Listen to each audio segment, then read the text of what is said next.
नमस्कार। आप लोगों को पढ़ाई लिखाई चल रहा होगा आप लोग को बढ़िया से।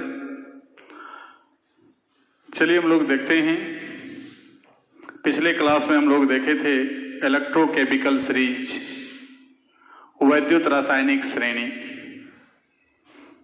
जिसके बारे में बताए थे कि जब किसी रेफरेंस इलेक्ट्रोड के सहायता से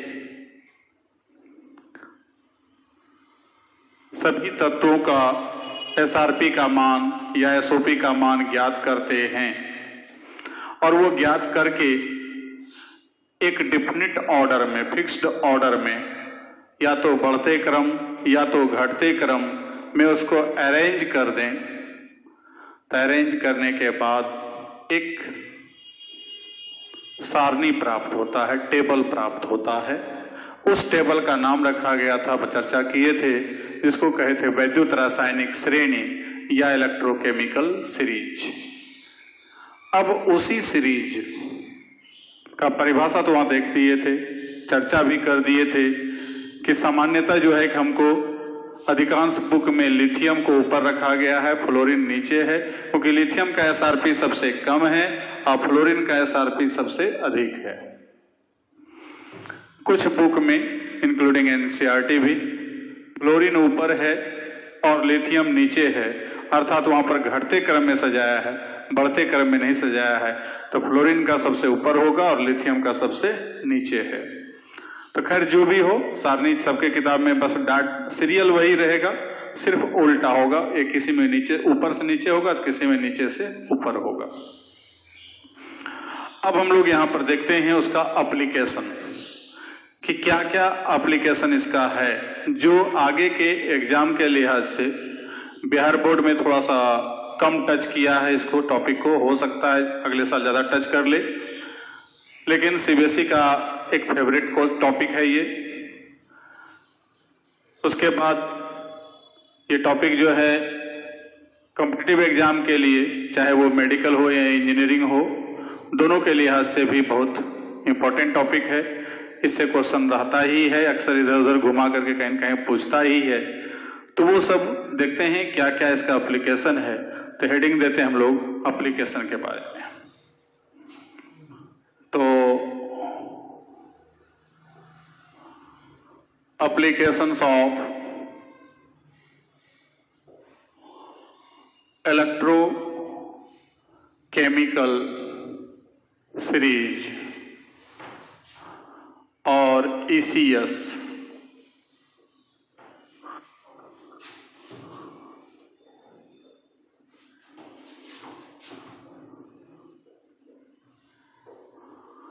वैद्युत रासायनिक श्रेणी का अनुप्रयोग।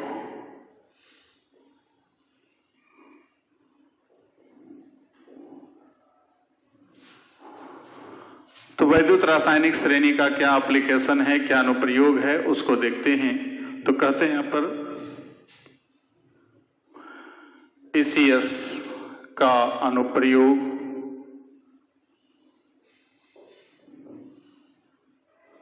निम्नांकित पदों के निर्धारण के लिए किया जाता है।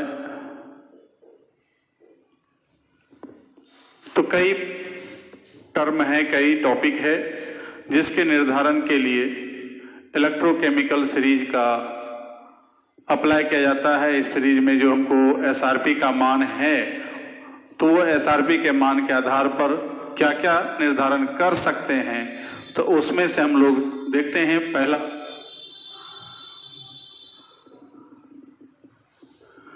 Electron releasing capacity.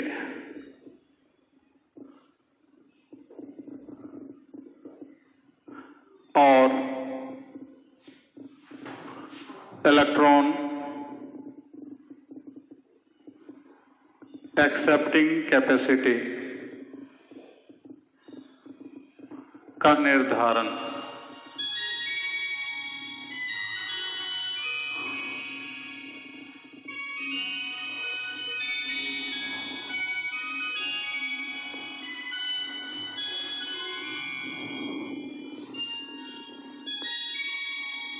जैसे जैसे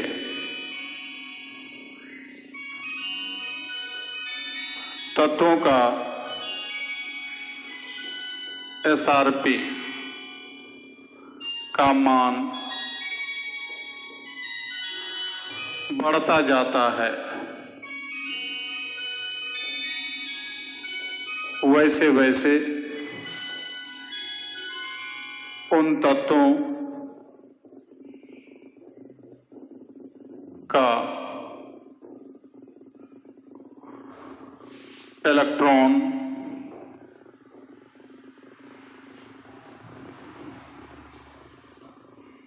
त्याग करने की क्षमता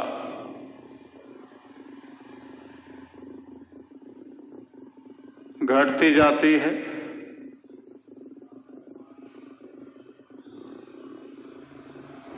तथा इलेक्ट्रॉन ग्रहण करने की क्षमता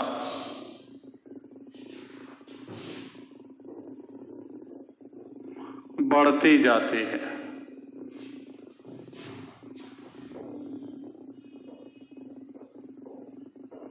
अर्थात इलेक्ट्रॉन रिलीजिंग कैपेसिटी जो होगा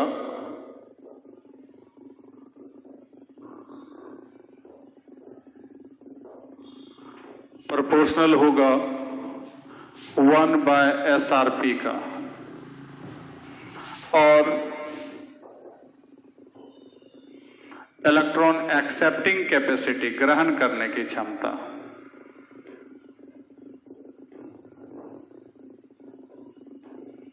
एसआरपी हम लोग समझ रहे हैं किसको कहते हैं, तो एक बार फिर लिख दें, स्टैंडर्ड रिडक्शन पोटेंशियल, मानक अवकरण विभव। ठीक है, तो मानक अवकरण विभव का मान का ये डायरेक्टली प्रोपोर्शनल है इलेक्ट्रॉन ग्रहण करने की क्षमता, इलेक्ट्रॉन एक्सेप्टिंग कैपेसिटी, और इलेक्ट्रॉन रिलीजिंग कैपेसिटी जो है उल्टा है, ये एसआरपी बड़ा होगा, ये छोटा होगा, ये घटेगा, ये छोटा है तो ये क्या होगा, बड़ा, इसमें है ये बड़ा तो ये भी बड़ा, इलेक्ट्रॉन त्याग करने की क्षमता भी बड़ा, और एसआरपी का मान छोटा होगा तो इलेक्ट्रॉन ग्रहण करने की क्षमता जो है कि हमको यहाँ पर जो है कि ये छोटा है तो ये भी छोटा, ये बड़ा होगा तो ये बड़ा, मतलब इलेक्ट्रॉन ग्रहण करने की क्षमता इस पर डायरेक्टली प्रोपोर्शनल है, ये बढ़ रहा है तो ये भी बढ़ रहा है, ये घट रहा है तो ये भी घट रहा है। इसमें क्या है, ये बढ़ रहा है तो ये घटेगा, इलेक्ट्रॉन त्याग करने की क्षमता घटेगा, और ये घटेगा तो ये बढ़ेगा। तो इस प्रकार से फर्स्ट कैरेक्टर हम लोग यहाँ पर देख लिए कि इसका निर्धारण हो रहा है एसआरपी पर इलेक्ट्रॉन रिलीजिंग कैपेसिटी और इलेक्ट्रॉन एक्सेप्टिंग कैपेसिटी का। अब हम लोग देखते हैं इसका सेकेंड कैरेक्टर।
तो हम लोग यहाँ पर क्या देख रहे हैं कि दूसरा देख रहे हैं अवकारक गुण का निर्धारण।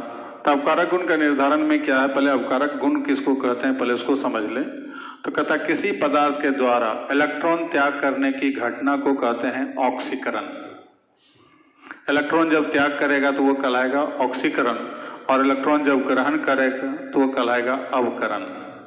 ऑक्सीकरण और अवकरण यहाँ पर बताना इसलिए जरूरी है क्योंकि 11th आप लोग पढ़े नहीं हैं और 10th में जो पढ़े हैं तो वो उतना याद भी नहीं है, इसलिए एक बार रिवाइज यहाँ पर कर दिए कि इलेक्ट्रॉन त्याग करने की जो घटना होगा उसको कहेंगे ऑक्सीकरण, और जो पदार्थ त्याग करेगा उस पदार्थ को कहेंगे अवकारक पदार्थ। पदार्थ प्रोसेस ऑक्सीकरण, पदार्थ उल्टा है अवकारक पदार्थ।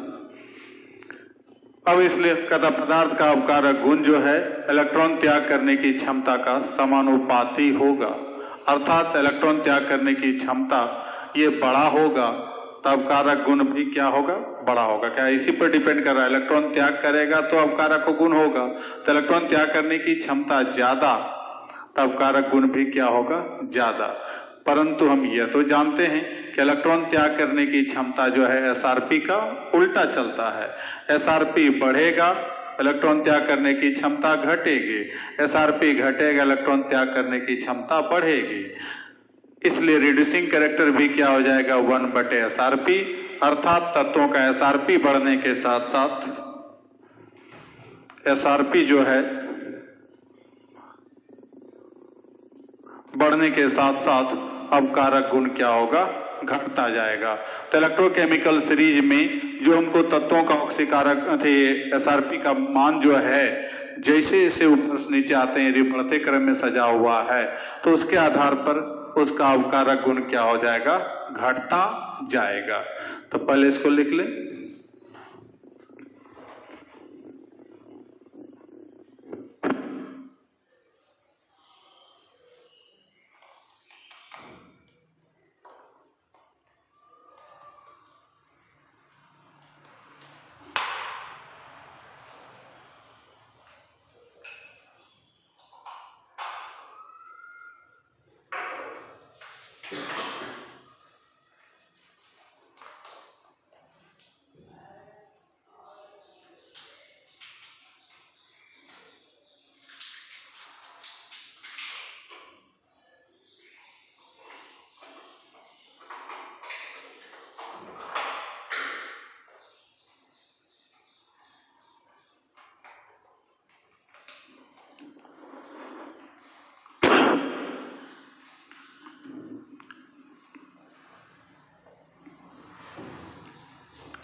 लिख लिया इसको।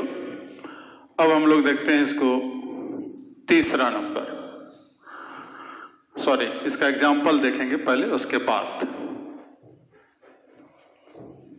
कैरेक्टर समझ गए?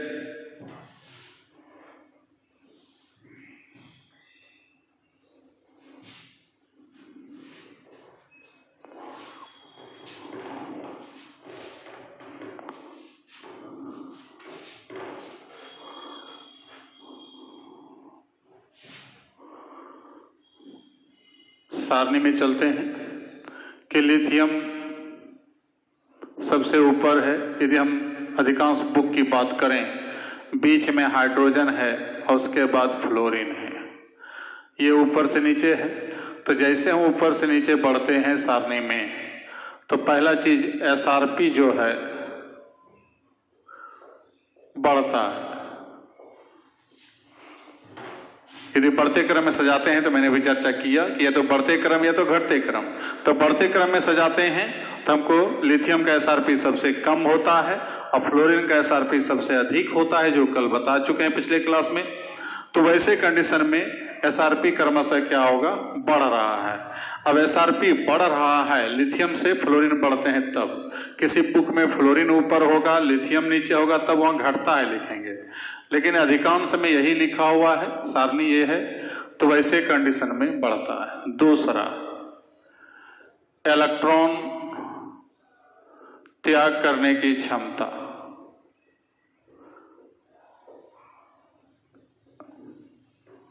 उल्टा चलता है इसका, तो ये घटेगा। और तीसरा, अवकारक गुण।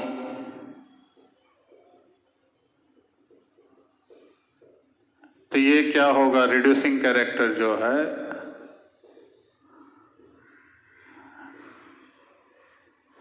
तो ये बढ़े, ये भी घटेगा, क्योंकि ये भी उल्टा चलता है। तो ये बढ़ता है और ये दोनों क्या होगा? घटेगा।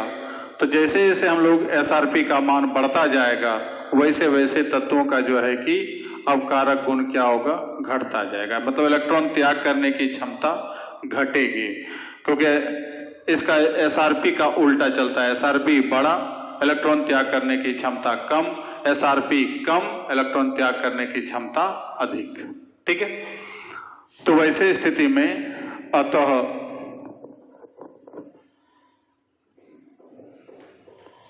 लिथियम सर्वाधिक मजबूत अवकारक, मतलब स्ट्रॉन्गेस्ट रिड्यूसिंग एजेंट और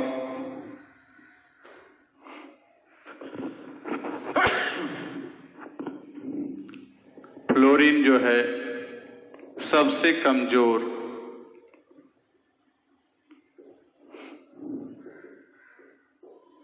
अवकारक, तो वीकेस्ट रिड्यूसिंग एजेंट।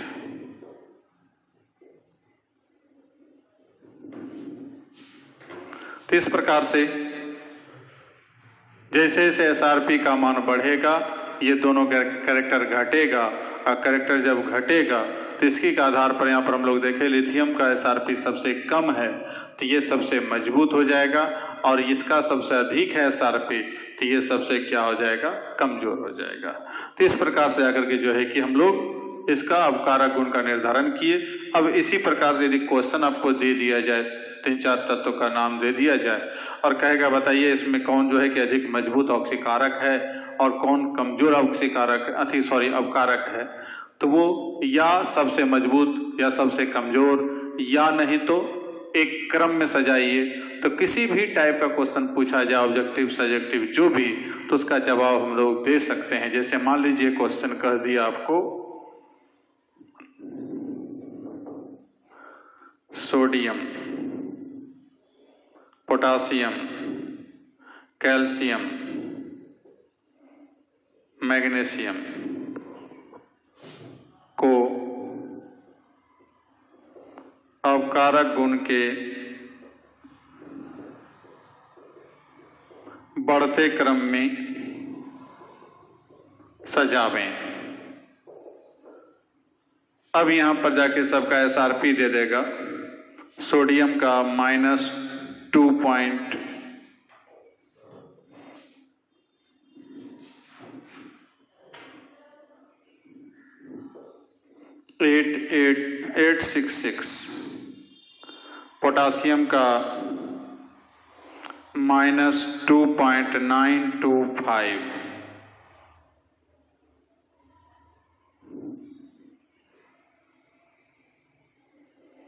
कैल्शियम का जो है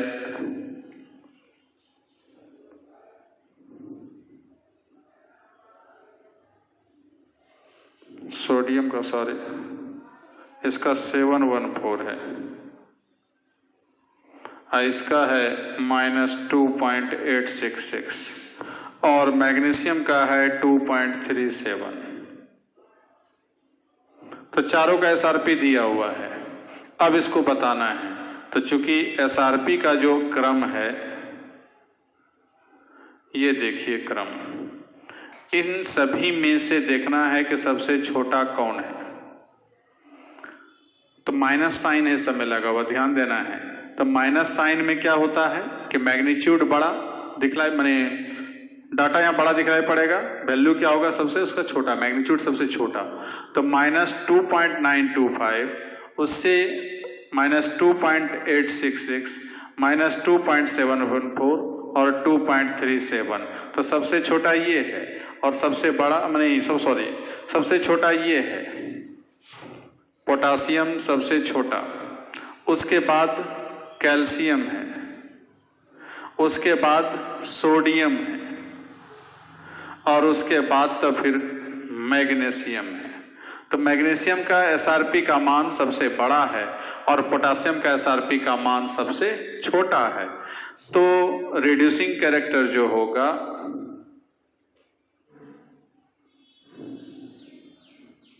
उल्टा चलेगा, बढ़ते क्रम में सजाने बोल रहा है तो बड़ा इसका होगा, तो इसको तो बड़ा को यहां रखना पड़ेगा। उससे छोटा कैल्शियम का होगा, उससे छोटा सोडियम का होगा और सबसे छोटा Mg का होगा। तो इस चारों में से यदि पूछा जाए कि सर्वाधिक अवकारक कौन हो गया, पोटासियम, Mg जो है सबसे कमजोर अवकारक हो गया।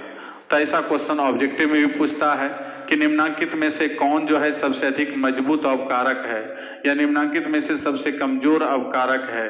तो ये जाकर इस चारों की तुलना करें, पूरे ओवरऑल तुलना करते हैं तो लिथियम सबसे मजबूत अवकारक है, फ्लोरीन सबसे कमजोर अवकारक है। लेकिन यहाँ जो जो तत्व दिया है उसका एसआरपी का मान दे देता है।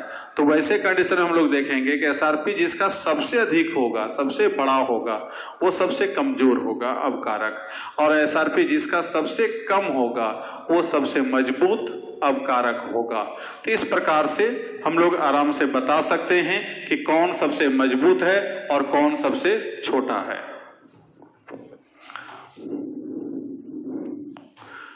अब यहां पर ये था अवकारक गुण का निर्धारण। तो इस टाइप का जो भी क्वेश्चन आएगा तो उसको आप आराम से बना सकते हैं। अब हम लोग तीसरा देखते हैं।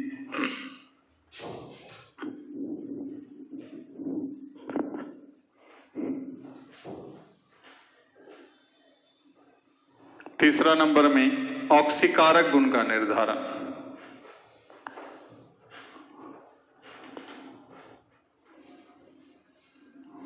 नंबर 3,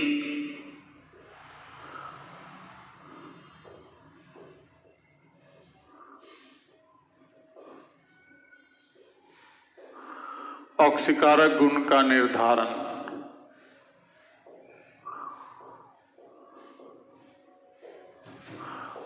डिटरमिनेशन ऑफ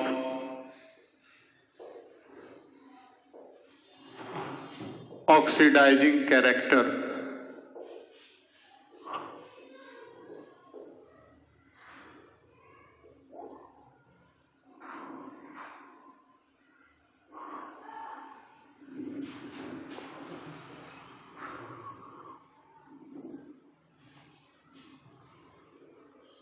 चलते हैं हम लोग फिर एक बार कि वैसे पदार्थ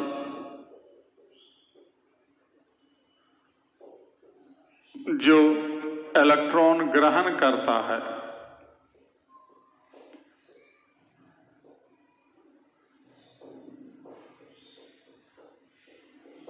उसे ऑक्सीकारक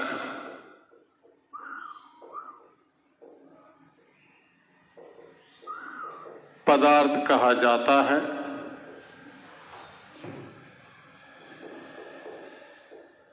तथा इस घटना को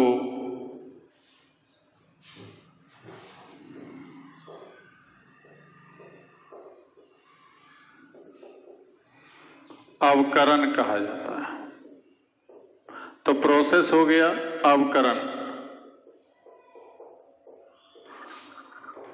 अर्थात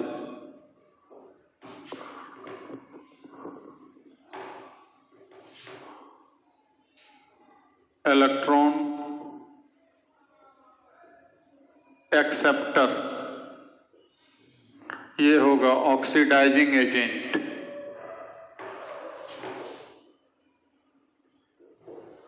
जो इलेक्ट्रॉन एक्सेप्ट करता होगा, एक्सेप्टर होगा, उसको कहेंगे हम लोग ऑक्सीडाइजिंग एजेंट।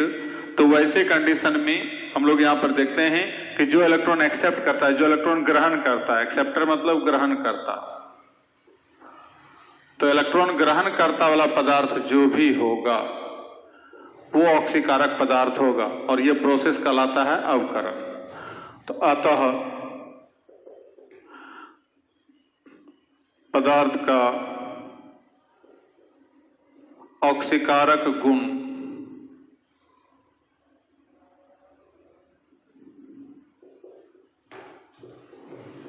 उसके इलेक्ट्रॉन ग्रहण करने की क्षमता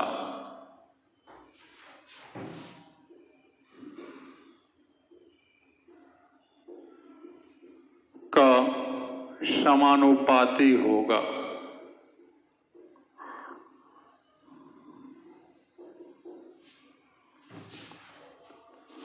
अर्थात ऑक्सीडाइजिंग कैरेक्टर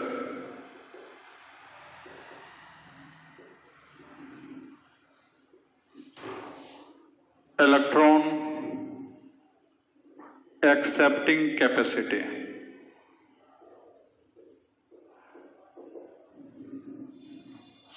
परंतु हम लोग ये भी जान चुके हैं कि इलेक्ट्रॉन एक्सेप्टिंग कैपेसिटी जो है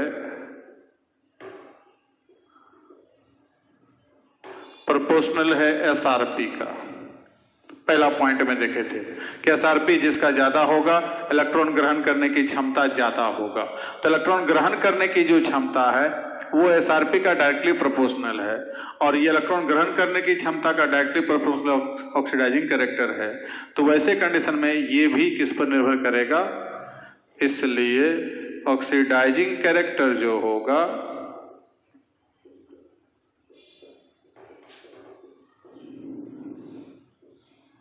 एसआरपी पर होगा।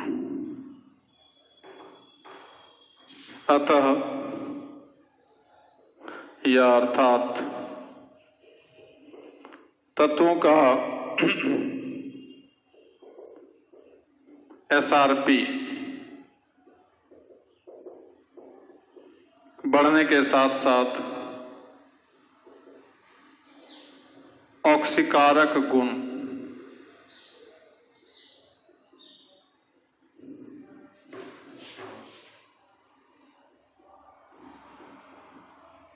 भी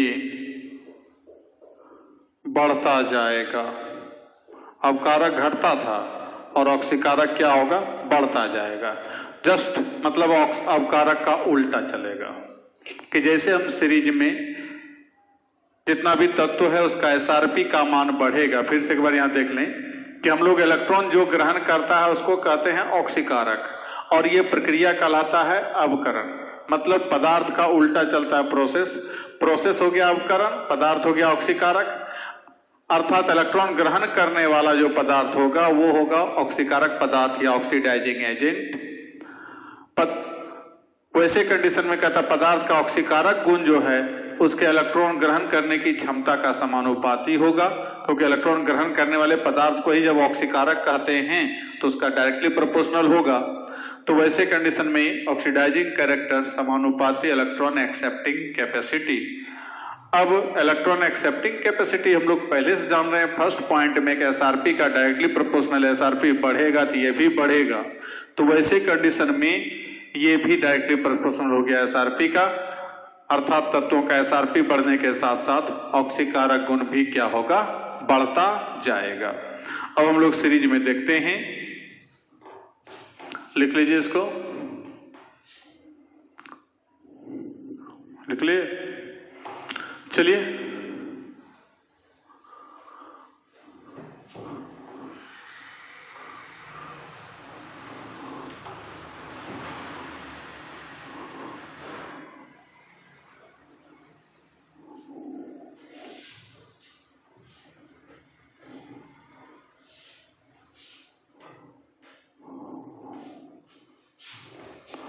कि यदि यहाँ पर हमको लिथियम है, हाइड्रोजन है, फ्लोरीन है, तो ऊपर से नीचे जैसे बढ़ेंगे तो एसआरपी क्या होगा, बढ़ता है। ये तो ठीक है। दूसरा, इलेक्ट्रॉन एक्सेप्टिंग कैपेसिटी,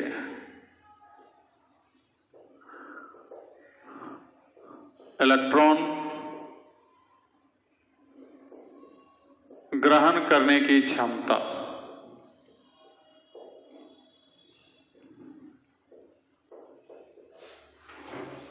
ये जो है बढ़ेगा।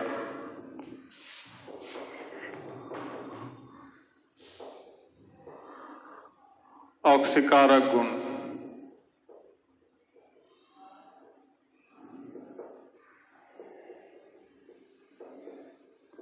ये भी बढ़ेगा। इसलिए लिथियम जो होगा सबसे कमजोर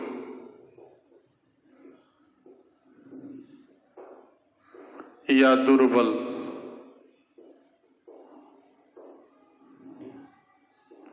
ऑक्सीकारक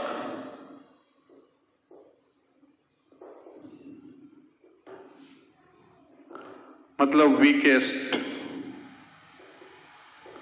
ऑक्सीडाइजिंग एजेंट, और फ्लोरीन जो है सर्वाधिक मजबूत ऑक्सीकारक,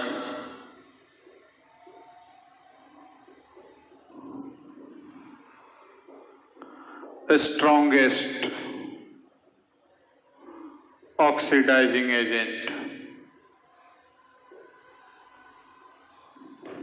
जैसे ये तो हम लोग समझ गए कि जैसे जैसे आप एसआरपी बढ़ेगा वैसे वैसे इलेक्ट्रॉन ग्रहण करने की क्षमता क्या होगी, बढ़ेगी, और ऑक्सीकारक गुण भी बढ़ेगा।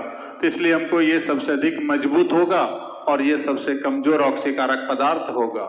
अब यहाँ पे यदि क्वेश्चन आता है फ्लोरीन, आयोडीन, ब्रोमीन तथा क्लोरीन को ऑक्सीकारक गुण के बढ़ते क्रम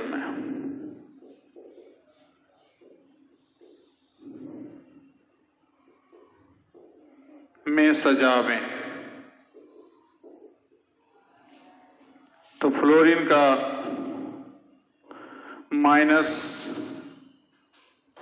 प्लस दिया है 2.87, आयोडीन का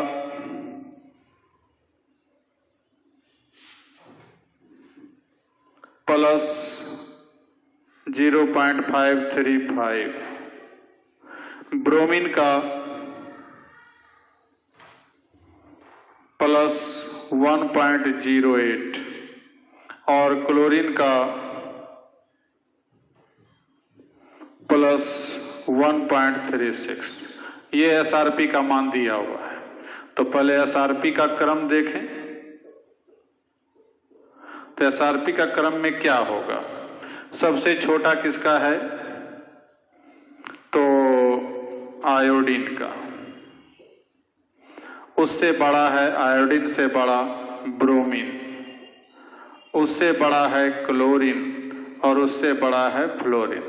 और हम लोग जान रहे हैं कि एसआरपी बढ़ेगा तो ये भी बढ़ेगा, ऑक्सीकारक गुण। तो वैसे कंडीशन में ऑक्सीडाइजिंग कैरेक्टर यदि देखा जाए तो इसमें भी वही ऑर्डर रहेगा, जबकि उसमें रिड्यूसिंग वाला में उल्टा हो गया था, सिंबल वहां पर उल्टा कर दिए थे, पोजीशन चेंज कर दिए थे। यहां हमारा क्या होगा? वही रहेगा। तो इस चारों में भी यदि तुलना किया जाए तो फ्लोरीन सबसे अधिक ऑक्सीकारक है और आयोडीन सबसे कम। ऑब्जेक्टिव में भी पूछता है, पी ब्लॉक का जब हम पढ़ेंगे चैप्टर तो वहां भी डीलिंग होगा, इसका वही चर्चा होगी। तो वहां पर फिर वही पूछा जाता है क्वेश्चन कि निम्नांकित में से कौन सर्वाधिक मजबूत ऑक्सीकारक होगा? तो वो होगा फ्लोरीन। और सबसे कमजोर अवकारक कौन होगा या सबसे दुर्बल अवकारक कौन होगा? तो यहाँ पर ये चारों रहेगा तो आयोडीन। तो जो भी तत्व दिया रहे उस तत्व का हम लोग आराम से निर्धारण कर सकते हैं, बशर्ते कि उसका एसआरपी दिया रहेगा।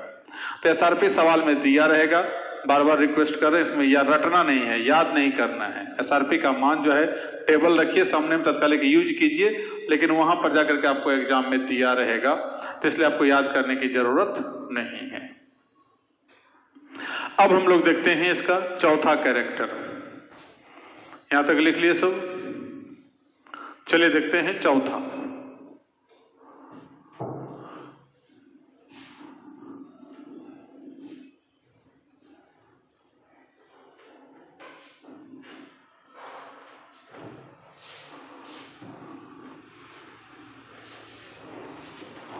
चौथा नंबर है डिटरमाइनेशन ऑफ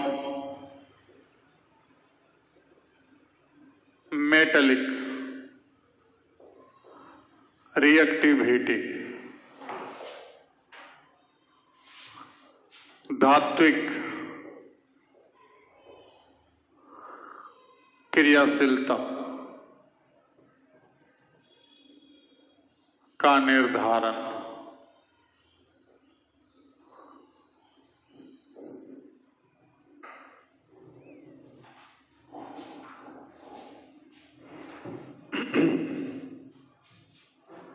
तो धात्विक क्रियाशीलता का निर्धारण यहां पर हमको देखना है।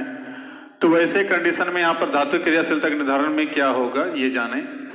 तो जो पदार्थ या तत्व इलेक्ट्रॉन, पदार्थ की जगह तत्व लिखिए, वैसे तत्व जो इलेक्ट्रॉन त्याग करता है या त्यागने की क्षमता रखता है,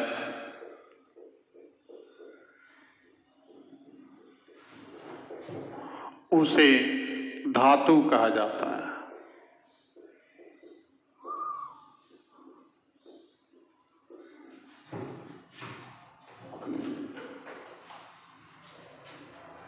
अर्थात जो इलेक्ट्रॉन डोनर होगा, दान करने वाला, वो धातु होगा। अतः तत्वों का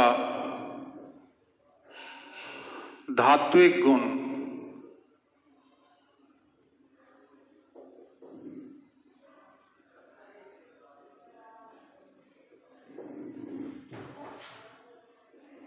इलेक्ट्रॉन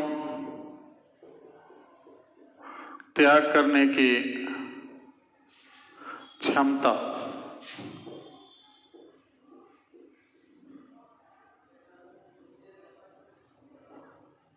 का समानुपाती होगा।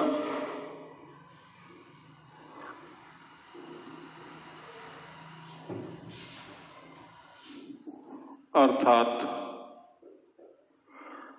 धात्विक गुण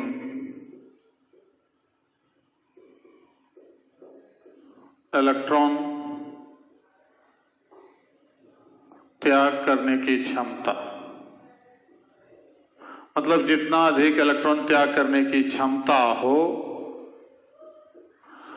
उतना जाकर के जो है कि उसमें धात्विक गुण पाया जाता है। त्याग करने की क्षमता अधिक, धात्विक गुण अधिक, त्याग करने की क्षमता कम, धात्विक गुण क्या होगा? कम। बट मतलब परंतु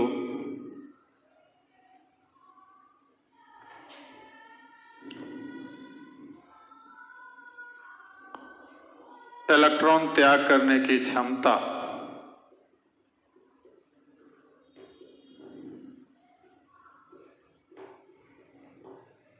वन बटे SRP, पहला वाला हम देखे थे हम लोग कि त्याग करने की क्षमता जो है SRP का उल्टा चलता है, तो इसलिए धात्विक गुण भी क्या होगा?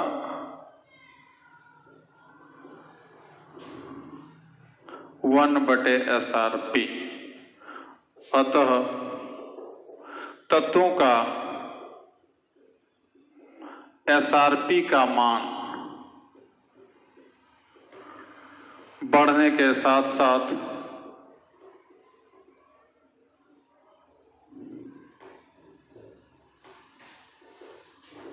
धात्विक क्रियाशीलता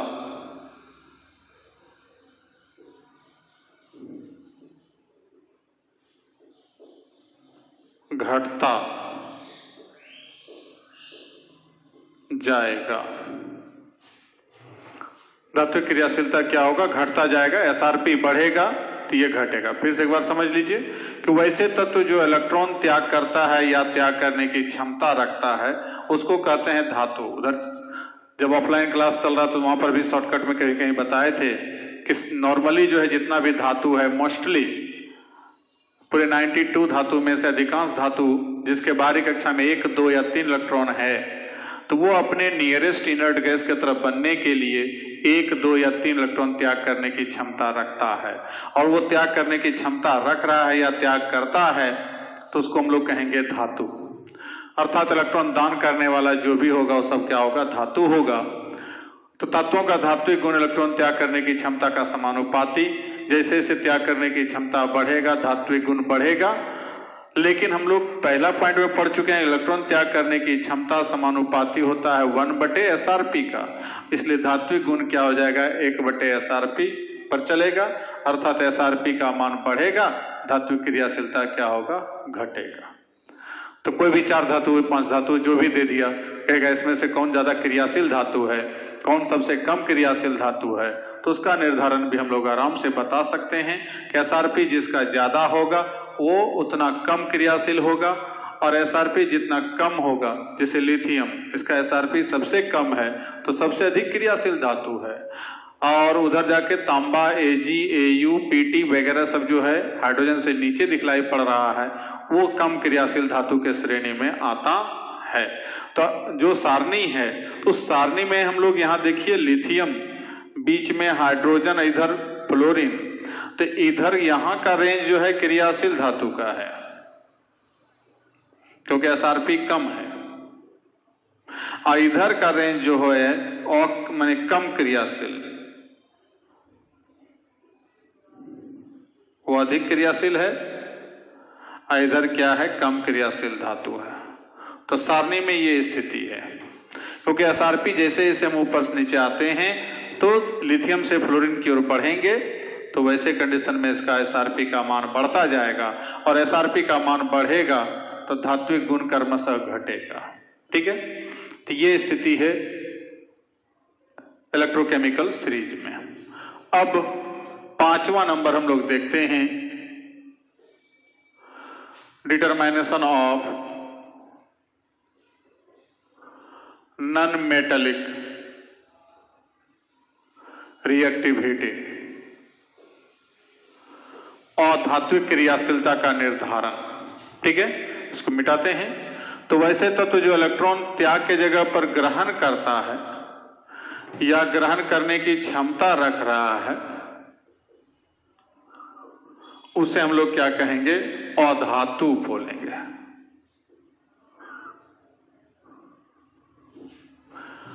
अर्थात इलेक्ट्रॉन एक्सेप्टर जो होगा, इलेक्ट्रॉन को ग्रहण करने वाला, उसको बोला जाएगा अधातु। तो तत्वों का अधात्विक गुण जो है इलेक्ट्रॉन ग्रहण करने की क्षमता का समानुपाती होगा।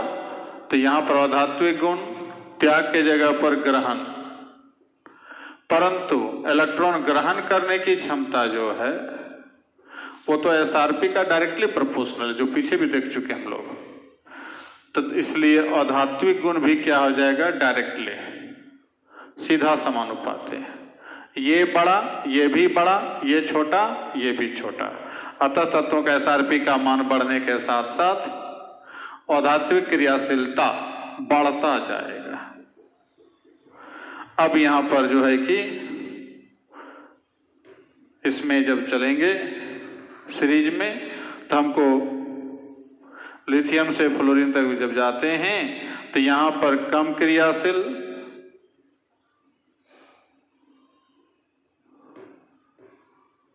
अधातु और यहां पर अधिक क्रियाशील धातु। तो जितना भी अधिक क्रियाशील धातु है अधातु, वो सब का सब एसआरपी अधिक होगा उसका, और कम वाले का हमको पर कम होगा। तो इस प्रकार से आकर के जो है कि हम लोग अभी तक 5 कैरेक्टर के बारे में जान चुके हैं। इसमें और कुछ कैरेक्टर एप्लीकेशन में है, 4-5 कैरेक्टर और होगा। उन सारे कैरेक्टरों को हम लोग अगले क्लास में देखते हैं। तब तक इसको एक बार रिवाइज करके देख लेंगे, तब अगला कैरेक्टर भी समझ में आएगा। तब तक के लिए धन्यवाद।